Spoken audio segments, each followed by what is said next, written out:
Ladies చేతులు మీరు ఎల్లురా ladies చేతులు మీరు ఎల్లురా రండి రమ్మన్న అన్న జర గాలి కూడా ఆడతలేదు ప్లీజ్ అన్న వాళ్ళందరూ వెళ్ళిపోతారు ఒక ఫోటో తీసుకొని వెళ్ళిపోతారు లేకుంటే గాలి కూడా ఆడతలేదు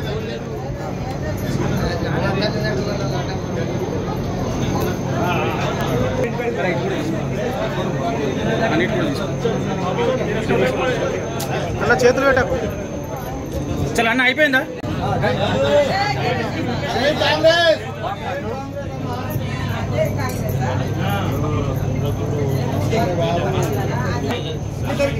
చలో అన్న చలో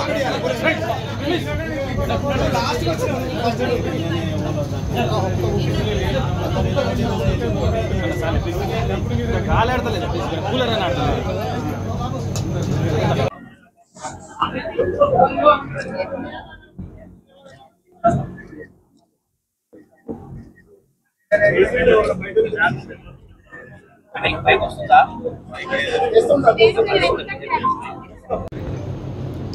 అందరికీ నమస్కారం. ఆర్మూరు పట్టణంలోని మామిడిపల్లి గ్రామానికి సంబంధించినటువంటి లక్కారపు తవ్వన్న అలియాస్ నర్సింహులు ఉమ్మడి కుటుంబం. ఈ ఉమ్మడి కుటుంబంలో కుటుంబ పెద్దల సమక్షంలో కుటుంబ సభ్యులందరి సమక్షంలో ఈరోజు ఈ రాష్ట్ర ప్రభుత్వం ఇందిరమ్మ పాలనలో సోనియా గాంధీ గారు, రాహుల్ గాంధీ గారు, మల్లికార్జున గారు ఖర్గే నాయకత్వంలో, రాష్ట్రంలో రేవంత్ రెడ్డి గారు ముఖ్యమంత్రి గారి నాయకత్వంలో, అట్లాగే సివిల్ సప్లైస్ మంత్రి ఉత్తమ్ కుమార్ రెడ్డి ఆధ్వర్యంలో సన్నబియ్యంతో ఇక్కడ ఈ కుటుంబంలో లక్కారపు రామయ్య గారి కుటుంబంలో ఉమ్మడి కుటుంబంలో వాళ్ళతో కూర్చొని సహపంక్తి భోజనం చేయడం జరిగింది. చాలా సంతోషం ఉంది. రెండు కారణాలు. ఒకటి, ప్రభుత్వం ఏదైతే గతంలో ఇచ్చినటువంటి దొడ్డు బియ్యం వస్తే అది కొంత అంటే గొప్ప వాళ్ళు ఉన్న వాళ్ళేమో సన్నబియ్యం తింటా ఉంటే లేని వాళ్ళు పాపం బాధతోటి ఆ దొడ్డు బియ్యం దానికి అవస్థ పడతా ఉన్న సందర్భంలో వాళ్ళు కొన్ని అమ్ముకునేది, మళ్ళీ బయట డబ్బులు ఖర్చు పెట్టి కొనేది.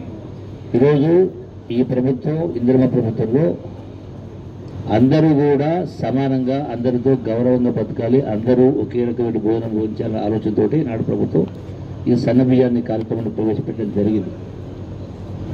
దీనికి వీళ్ళందరితో కలిసి కూర్చొని భోంచేయడం అనేది నేను, నాతో పాటుగా జిల్లా కలెక్టర్ గారు రాజీవ్ హనుమంతు గారు, అట్లాగే ఆర్మూరు కాంగ్రెస్ పార్టీ నాయకుడు వినయ్ కుమార్ గారు, అట్లాగే బాల్కొండ నాయకుడు చిన్నగడ సునీల్ గారు, మా నవాబ్ సాబు, తాహర్ భాయ్, ఇక్కడ విచ్చేసినటువంటి గ్రామ ప్రజలందరికీ, మీడియా మిత్రులకు నమస్కారం. అత్యంత ప్రధాన కారణం, ఇంకో సంతోషం, నాకు సంతోషించే కారణం ఏంటంటే ఉమ్మడి కుటుంబం. అంటే ఈ కుటుంబంలో మొత్తంగా సుమారుగా 60-70 మంది అంటే మనవాళ్ళు మనవరాలు అంటే పెద్దోళ్ళు ఏమంటారు, మన కుటుంబ యారాళ్ళు తోడికోడళ్ళు, వాళ్ళ కొడుకులు, కోడళ్ళు, మనవలు, మనవరాళ్ళు కలగలిపి ఒకే ఇంట్లో ఇంతమంది అందరు కలిపితే సుమారుగా మరి 70 మంది దాకా అవుతారన్నమాట. అందరు కలిసి ఒకే కుటుంబంలో ఒకే ఇంట్లో ఉమ్మడి కుటుంబం ఉన్నారనేది చాలా సంతోషకరమైన విషయం. ఎందుకంటే ఉమ్మడి కుటుంబం వల్ల, ఉమ్మడిగా జీవించడం వల్ల వచ్చే సంతోషాన్ని ఎన్ని కోట్లు పెట్టి కూడా మనం కొనలేము. ఈ సందర్భంగా మీకు విషయాన్ని మనం చేస్తాం.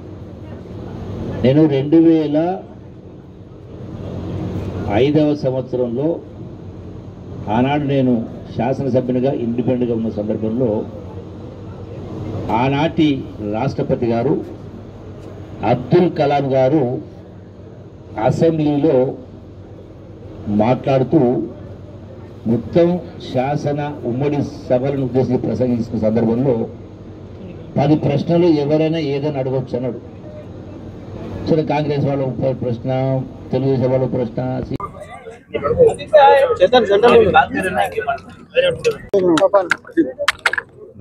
నర్సయ్య అలియాస్ రామయ్య ఉమ్మడి సన్న బియ్యంతో వండినటువంటి వంటను భోజనాన్ని ఉమ్మడి కుటుంబంలో అందరు కుటుంబ సభ్యులతో కలిసి, అంటే సుమారుగా ఉమ్మడి కుటుంబం అంటే పెద్ద కుటుంబం, సుమారుగా 70 మంది కుటుంబ సభ్యులతో కలిసి భోజనం చేయడం జరిగింది. చాలా సంతోషంగా ఉంది. ఎందుకంటే ఉమ్మడి కుటుంబం అనేది వ్యవస్థలో ఒకనాటికి ఈనాటికి చాలా మార్పు వచ్చింది. ఈ కుటుంబాన్ని చూస్తే నాకు చాలా సంతోషం, ఆనందం అనిపించింది. అంటే ఒక్కొక్కరు 80 ఏళ్ళు, 90 ఏళ్ళు, 70 ఏళ్ళు, ఒకవైపున మనవలు 2 ఏళ్ళు, 4 ఏళ్ళు మనవలు, 40 ఏళ్ళు 30 కొడుకులతోటి కోడలతోటి చాలా అంటే కళకళాడుతూ ఉంది కుటుంబం. అంటే ఇది మన సంస్కృతి, ఇది మన సాంప్రదాయం. కలిసి ఉంటే కలదు సుఖమనే కింద. బలగన్ సినిమా చూసిండ్రు. బలగన్ సినిమా చూస్తే వీళ్ళకి ఈ కుటుంబాన్ని చూస్తే బలగన్ ధ్యాసకు వచ్చింది, బలగన్ చూస్తే వీళ్ళ కుటుంబం ధ్యాసకు వస్తాం. అందుకే ఈ కుటుంబంతో, ఉమ్మడి కుటుంబంతో కలిసి సన్న బియ్యంతో ఈనాడు ఇందిరమ్మ ప్రభుత్వం, కాంగ్రెస్ ప్రభుత్వం, గౌరవ ముఖ్యమంత్రి రేవంత్ రెడ్డి గారి నాయకత్వాన, అట్లాగే సివిల్ సప్లై శాఖ మంత్రి ఉత్తమ్ కుమార్ రెడ్డి గారు ఆధ్వర్యంలో ఈ యొక్క సన్న బియ్యాన్ని ప్రతి పేదవాడు కూడా ప్రతి గౌరవంగా బతకాలి, అందరితో సమానంగా తినాలనే ఉద్దేశంతో ఈరోజు నా సన్న బియ్యం జరిగింది. ఈ కార్యక్రమం మంచి కార్యక్రమం, చాలా గొప్ప కార్యక్రమం కూడా. దీంతో పాటు గతంలో వాళ్ళకు అదనంగా డబ్బు ఖర్చు అయ్యేది. ఆ లావు బియ్యాన్ని, దొడ్డి బియ్యాన్ని అమ్ముకొని మళ్ళీ బయట పోయి మళ్ళీ కుటుంబానికి 500, 1000 ఖర్చు పెట్టి మళ్ళీ సన్న బియ్యం కొనేవాళ్ళు. సో ఈరోజు దాంతోపాటు రెండవది ఏంటంటే, ఆ దొడ్డి బియ్యం మూలాన గతంలో వీళ్ళు అమ్ముకున్న 10 రూపాయలు, 12 రూపాయలు అమ్ముకొని మళ్ళీ బయట 40, 50 కొనేది. ఆ 10 రూపాయలు కొన్నటువంటి వాళ్ళు రైస్ మిల్కి చేసిన మళ్ళీ రీసైకిల్ చేసి బయట అమ్ముకోవడం, వ్యాపారం చేయడం, రకరకాల దోపిడీ జరగడం, అవినీతి జరిగేది. వీటన్నిటికీ ఫుల్ స్టాప్ పెట్టడం కోసం ఈరోజు సన్న బియ్యం ఇచ్చే కార్యక్రమం చేయడం జరిగింది. ఇది మంచి కార్యక్రమం. సందర్భంగా మరొకసారి సాంస్కృతిక శాఖ మంత్రిగా, కల్చరల్ మినిస్టర్గా ఈ కుటుంబాన్ని ఆదర్శంగా తీసుకొని ఈ రోజున అక్కడక్కడ సమస్యల కారణంగా, అప్పుల కారణంగా ఎక్కడెక్కడ రైతుల ఆత్మహత్యలు జరుగుతూ ఉంటాయో, ఈ ఆత్మహత్యలు జరగకుండా ఉండాలంటే ఉమ్మడి కుటుంబాల వ్యవస్థ మళ్ళీ ముందుకు రావాలా. ఎందుకంటే ఒకరు బాధల్లో ఉంటే మిగతా కుటుంబ సభ్యులు ఓదార్చే వాళ్ళు ఉంటారు, ధైర్యం చెప్పేటోళ్ళు ఉంటారు. నీకెందుకురా తమ్ముడు నేనున్నా, నీకెందుకు చెల్లి నేనున్నా అంటే ఒక ధైర్యం, ఒక ఓదార్పు.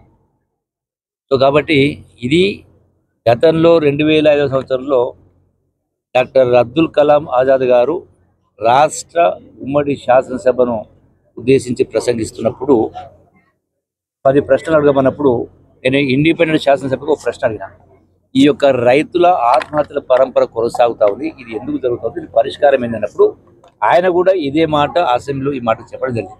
ఉమ్మడి కుటుంబ వ్యవస్థ లోపించింది కాబట్టి, ఓదార్చే వాళ్ళు, ధైర్యం చెప్పే వాళ్ళ సిస్టమ్ పోయింది కాబట్టి ఇప్పుడు జరుగుతూ ఉన్నాయి. ఇవి జరగకుండాలంటే ఈ వ్యవస్థ కొనసాగాలని మన సంస్కృతి, మన సాంప్రదాయం ఇవన్నీ కూడా కొనసాగి చెప్పడం జరిగింది.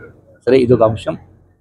ఈ రోజున ఈ ప్రభుత్వం వచ్చినటువంటి 13, 14, 15 మాసాల్లో చెప్పిన ప్రతి కార్యక్రమం కూడా ముందుకు తీసుకెళ్లే ప్రయత్నం చేస్తూ ఉన్నాం. ప్రజల్ని నేను కోరేది ఒకటే, అన్నీ కూడా చెప్పిన ప్రతి దాన్ని కూడా ఇచ్చే ప్రయత్నం చేస్తూ ఉన్నాం. సరే, కొన్ని ఆలస్యం కావడానికి కారణం కూడా కొన్ని ఆలస్యం కావడానికి కారణం కూడా ఆ కారణం కూడా ఈ ప్రభుత్వం కాదు, గత ప్రభుత్వం చేసినటువంటి పొరపాట్ల వల్ల, విపరీతమైన అప్పుల వల్ల నెలకు 6,000 కోట్ల రూపాయలు వడ్డీ కట్టడం మూలాన కొన్ని సమస్యలు ఆలస్యం అవుతా ఉంది తప్ప ఇంకొకటి కాదు. Thank you very much. నమస్కారం.